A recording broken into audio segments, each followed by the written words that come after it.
derecho a la intimidad, por lo menos en nuestro ordenamiento, es el derecho a la protección de datos de carácter personal. En nuestra Constitución, como os puse antes, el derecho a la intimidad está recogido en el artículo 18.1 de la Constitución. Y el derecho a la protección de datos de carácter personal, nuestra doctrina, en un principio, lo vinculó al artículo 18.4 de la Constitución española. El artículo 18.4 viene a decir que la ley limitará el uso de la informática para que no afecte a estos derechos del honor, la protección, la intimidad, etc. Bueno, esa es una concepción que hoy está superada. El derecho a la protección de datos de carácter personal es un derecho distinto del derecho a la intimidad y tiene un alcance propio. De hecho, hay varias sentencias del Tribunal Constitucional que lo avalan así, y además hay una declaración expresa de la Carta de Derechos Fundamentales de la Unión Europea en el artículo 8 que recoge el derecho a la protección de datos de carácter personal expresamente. Con lo cual, podemos decir que es un derecho ya distinto del derecho a la intimidad, aunque sigue teniendo, obviamente, relación con él. Y que protege, además, un ámbito distinto, porque si bien algunos de los datos personales van a ser datos íntimos, obviamente, y que en buena medida coincidirán con lo que en la normativa sobre protección de datos se ha llamado datos especialmente protegidos, también afecta a otros datos que no tienen nada que ver con el derecho a la intimidad. Por ejemplo, el nombre. El nombre de una persona es un dato que se ha hecho precisamente para ser comunicado.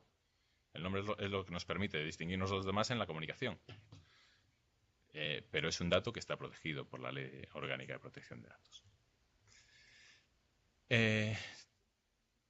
Tenemos la ley que desarrolla el derecho a la protección de datos de carácter personal, que es la Ley Orgánica 15/1999, protección de datos de carácter personal, que transpone una directiva europea, con lo cual nuestra normativa sobre protección de datos es muy similar a la normativa europea, aunque tiene algunas características propias, muchas de ellas las recogidas en el Real Decreto que desarrolla la ley, que es el Real Decreto 1720/2007, y la Ley Orgánica de Protección de Datos, con la que no quiero entretenerme mucho, tiene por objeto garantizar y proteger, en lo que concierne al tratamiento de datos personales, las libertades públicas y los derechos fundamentales de las personas físicas, especialmente honor, intimidad personal y familiar. Aquí está el entronque que os decía con el artículo 18.1 de la Constitución.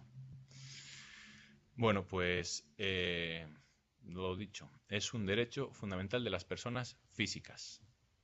Y esto, en principio, es un tema bastante claro. Las personas jurídicas no están protegidas por el derecho a la protección de datos.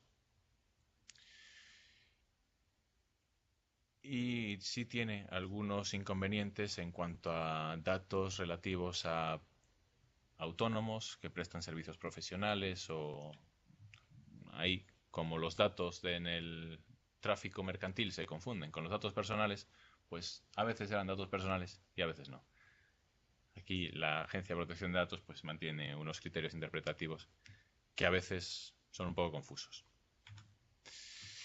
La Ley Orgánica de Protección de Datos establece una serie de principios que deben ser respetados por toda persona que trate datos de terceros.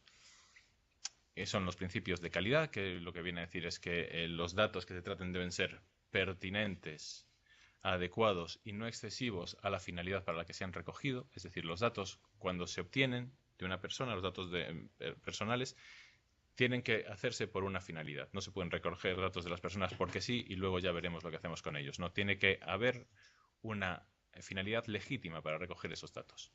Y además, los datos que se recojan tienen que estar vinculados por el principio de calidad a esa finalidad.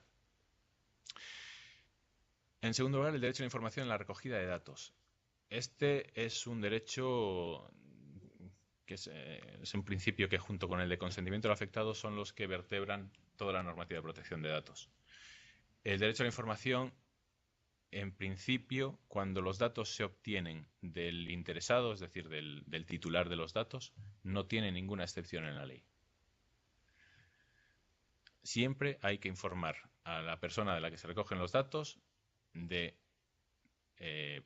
quién se los está recogiendo, es decir, quién es el responsable del fichero, quién va a tratar esos datos, para qué se van a tratar sea, la finalidad, si se van a ceder a alguien y de que tiene una serie de derechos que luego veremos, que son los derechos de acceso, rectificación, cancelación y oposición al tratamiento de esos datos, y dónde puede ejercer esos datos. Esta información hay que proporcionarla siempre, en principio.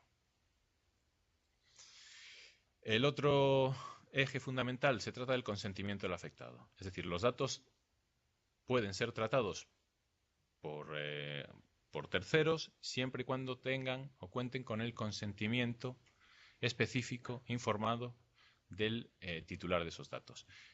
Este principio sí tiene algunas excepciones en la ley, que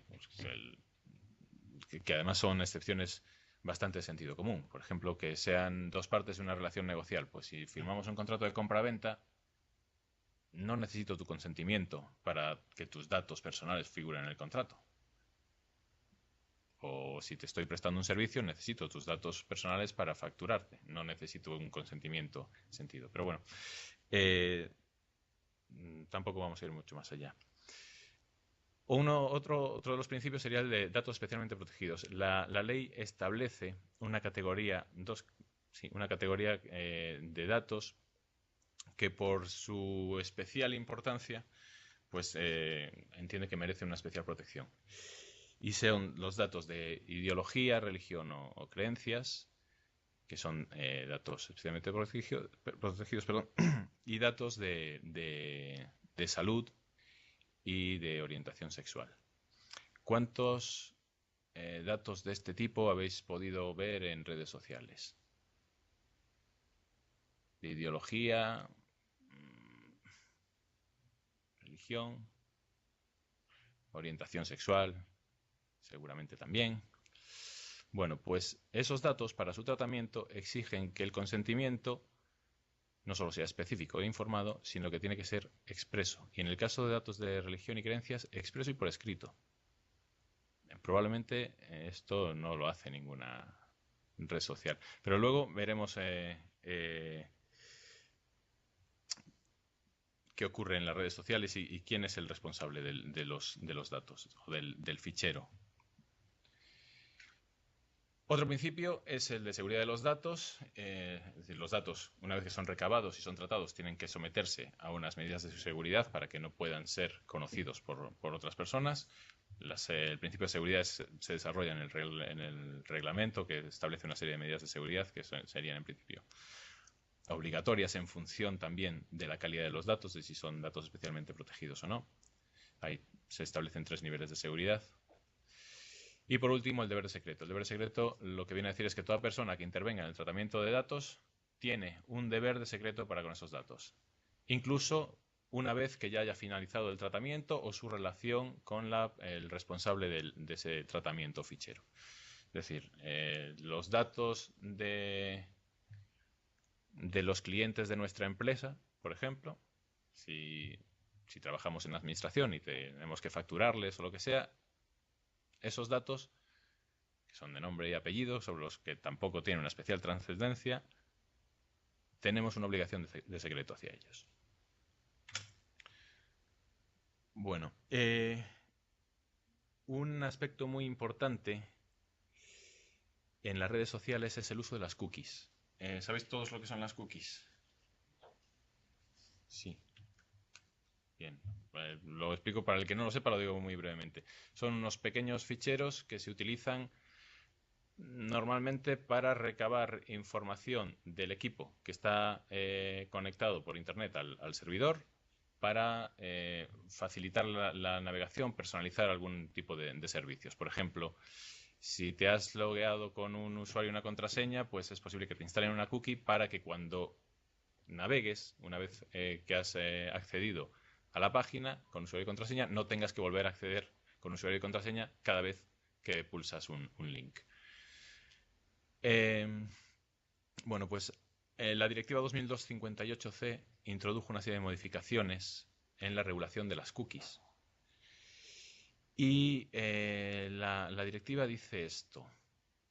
Los Estados miembros velarán porque únicamente se permita el almacenamiento de información o la obtención de acceso a la información ya almacenada en el equipo terminal de un abonado o usuario a condición de que dicho abonado o usuario haya dado consentimiento después de que se haya facilitado información clara y completa en particular sobre los fines del tratamiento de los datos, y con arreglo a la Directiva 9546, que es la Directiva General sobre Protección de Datos, es la directiva que transpone la Ley Orgánica de Protección de Datos. Lo anterior no impedirá el posible almacenamiento o acceso de índole técnica al solo fin de efectuar transmisión de una comunicación a través de una red de comunicaciones electrónicas.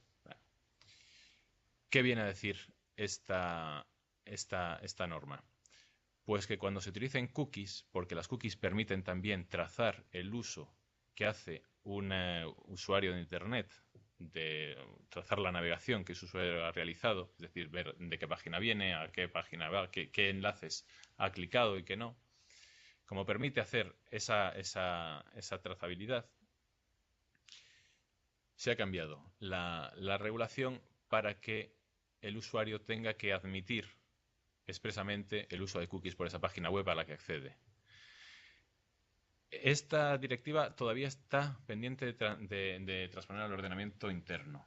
Se estaba haciendo con la modificación de la Ley General de Telecomunicaciones, pero con esto de la convocatoria de elecciones la ley se ha quedado paralizada, que ya estaba bastante avanzado el trámite parlamentario, se ha quedado ahí. Y lo que venía a establecer la Ley General de Telecomunicaciones es una cosa muy curiosa.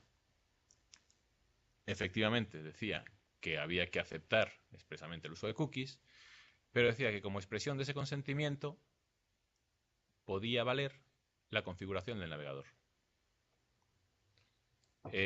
Todos sabéis que los navegadores tienen unas opciones de seguridad y entre ellas está la de aceptar cookies o no aceptarlas. Bueno, pues si yo configuro el navegador para que acepte cookies, entiendo que vaya donde vaya, estoy dando mi consentimiento para que me instalen cookies.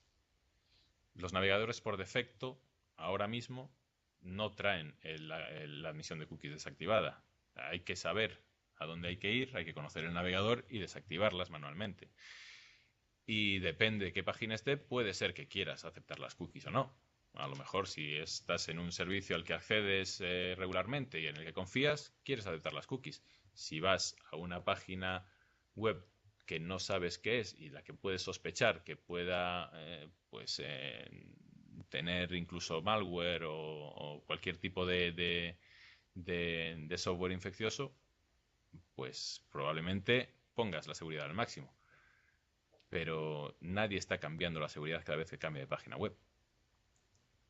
Sin embargo, la ley venía a aceptar, que también es una posibilidad que admite la directiva en la exposición de motivos. No en el texto normativo, pero en la exposición de motivos dice que en algunos casos es posible que se pueda admitir ese tipo de consentimiento. Bueno, pues la ley lo hacía generalizado, con lo cual, si vais a algunas webs inglesas, veis que cuando accedéis a la web